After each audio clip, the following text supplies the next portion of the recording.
أعوذ بالله من الشيطان الرجيم ولو تقول علينا بعض الأقاويل لأخذنا منه باليمين ثم لقطعنا منه الوتين۔ حضرت مسیح موعود علیہ السلام کی بے شمار تحریرات سے واضح ہوتا ہے کہ ان آیات کا اطلاق مامورین من اللہ کا دعویٰ کرنے والوں پر ہوتا ہے۔ کوئی ایک ایسا حوالہ پیش نہیں کیا جا سکتا جس میں مسیح موعود علیہ السلام نے فرمایا ہو کہ غیر معمور من اللہ بھی خدا تعالیٰ کی اس وعید کے نیچے آتا ہے۔ اس کے باوجود اگر کوئی شخص ان آیات کو کسی غیر معمور من اللہ پر منطبق کر کے اپنے خبث باطن کا اظہار کرنا چاہتا ہے تو وہ خدا تعالیٰ کی لعنت کمانے کے علاوہ کچھ حاصل نہیں کر سکتا۔ حضرت مسیح موعود علیہ السلام فرماتے ہیں، آیت ولو تقولا کو ہنسی ٹھٹھے میں اڑانا ان شریر لوگوں کا کام ہے جن کو خدا تعالیٰ پر بھی ایمان نہیں اور صرف زبان سے کلمہ پڑھتے اور باطن میں اسلام سے بھی منکر ہیں۔ روحانی خزائن جلد 17 40 کمپیوٹرائزڈ صفحہ 477۔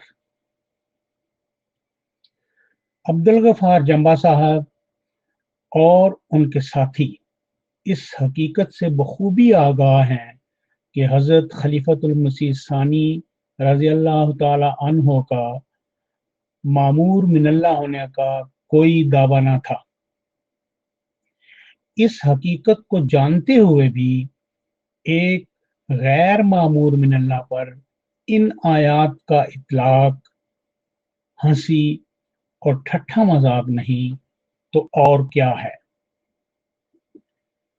ذرا سا علم رکھنے والا شخص بھی جانتا ہے کہ تقولا کا لفظ کسی قول کا متقاضی ہے۔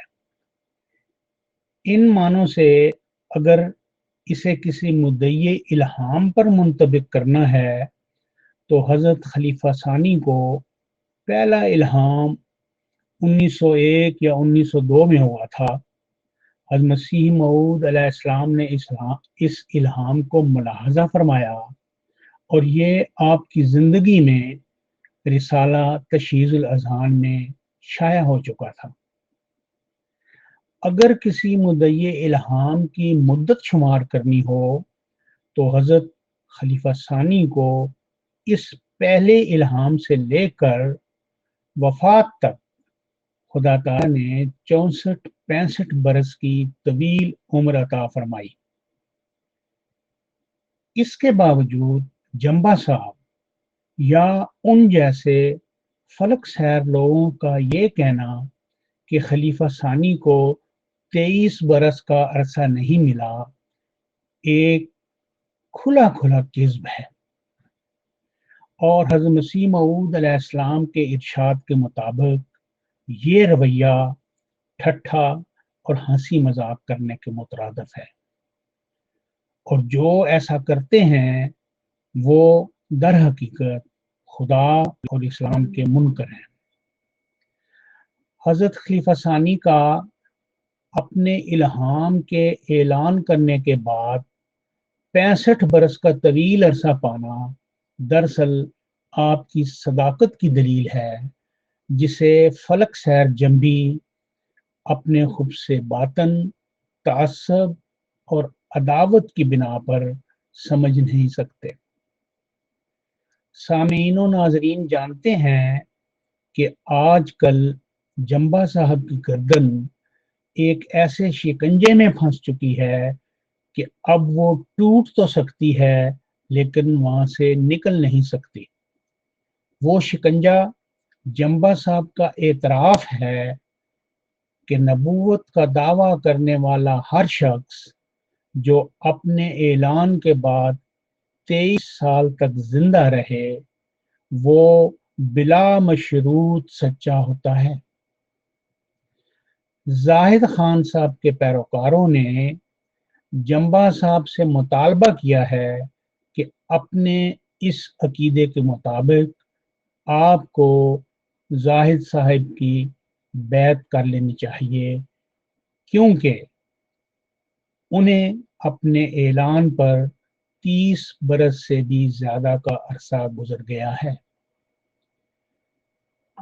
جمبا صاحب کے پاس اس شکنجے سے نکلنے کا کوئی راستہ نہیں، وہ سنجیدہ علمی لوگوں کے سامنے ایک تمسخر بن کر رہ گئے ہیں، اور میں یہ سمجھتا ہوں کہ جمبا صاحب کا ان آیات کے بوجھ کے نیچے دب جانا محض اس وجہ سے ہے کہ وہ ایک عرصہ دراز تک ان آیات کو جان بوجھ کر حضرت مسلم موعود رضی اللہ تعالی عنہ پر چسپاں کرتے رہے، جو ان آیات کے ساتھ ٹھٹھا کرنے کے مترادف تھا۔ چنانچہ اس جرم کی پاداش میں آج وہ نشان عبرت بن چکے ہیں۔